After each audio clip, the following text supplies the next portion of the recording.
Not belonging shows up as emotional neutrality, not sadness. For many people, not belonging doesn't feel dramatic or painful in an obvious way. It feels quiet, flat, neutral. You can function. You can participate. You can smile and engage. But something inside never fully arrives. The nervous system remains slightly withdrawn, conserving energy, staying observant rather than rooted. This is not depression, it is self-protection.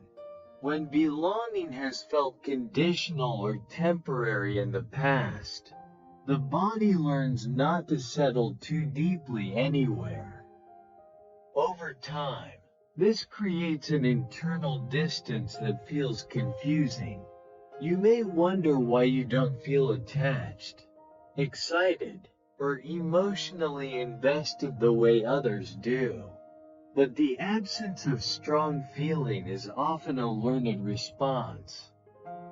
The body learned that staying partially detached was safer than fully landing and having to leave again. Not belonging becomes a quiet strategy, not a flaw. 2. Your body learned to stay ready to move, not to settle. When environments repeatedly feel misaligned, the nervous system adapts by staying mobile.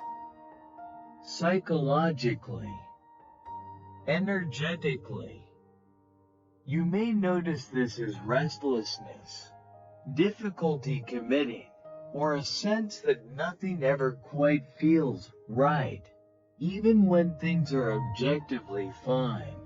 The body stays prepared to adjust or withdraw. This readiness is not indecision. It is memory. The system remembers that settling often led to disappointment, misunderstanding, or subtle harm, so it chooses flexibility over rootedness. For mental health, this creates fatigue. Living in a constant in-between state requires energy. The nervous system never fully downshifts into regulation.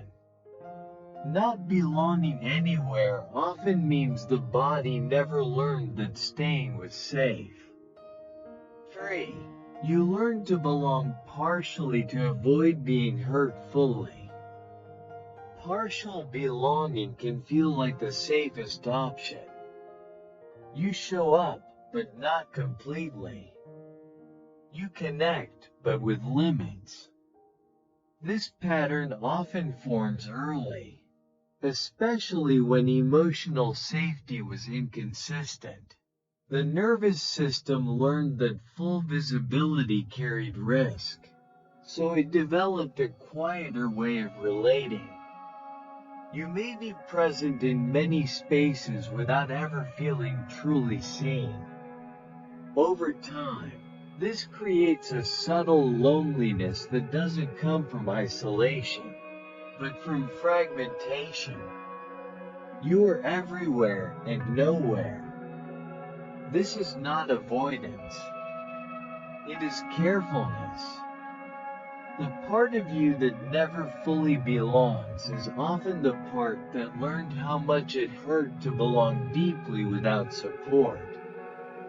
4. Not belonging protected you from losing yourself. What feels like disconnection often preserved something important. It kept you from over-identifying with spaces that required you to compromise your values, pace, or emotional truth. The nervous system sensed when belonging would require self-erasure.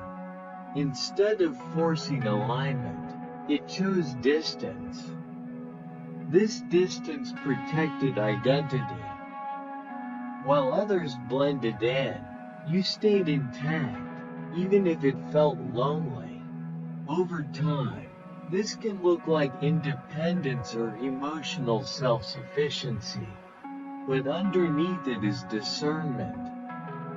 You didn't fail to belong. You refused to disappear. And that refusal matters. 5. Healing begins when you stop forcing yourself to land. The quiet feeling of not belonging softens when you stop trying to make yourself fit everywhere. Belonging is not something you earn through adaptation. It emerges when emotional safety is present.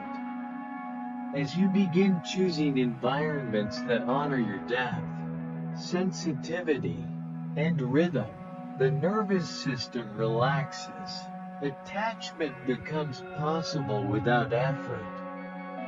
You don't suddenly belong everywhere. You belong somewhere, and that is enough. Not belonging everywhere was never the problem. Forcing yourself to was. 6. Not belonging becomes lighter when it's finally understood. When you understand why you never fully belong, the feeling begins to soften. The nervous system relaxes because it is no longer being blamed for something it learned in order to survive. What once felt like emptiness starts to feel like discernment, a quiet knowing of where you are safe and where you are not. You stop forcing yourself to settle in places that drain you. You stop questioning why connection feels harder than it seems for others. You begin to trust that your system was responding intelligently to repeated misalignment. This understanding doesn't suddenly give you a sense of belonging everywhere. Instead, it gives you permission to belong selectively. And that permission changes everything. The body no longer stays tense in every room. Emotional regulation improves. You carry less self-doubt and more clarity. The quiet feeling of not belonging transforms from a wound into information, guiding you towards spaces that don't require you to fragment yourself in order to stay.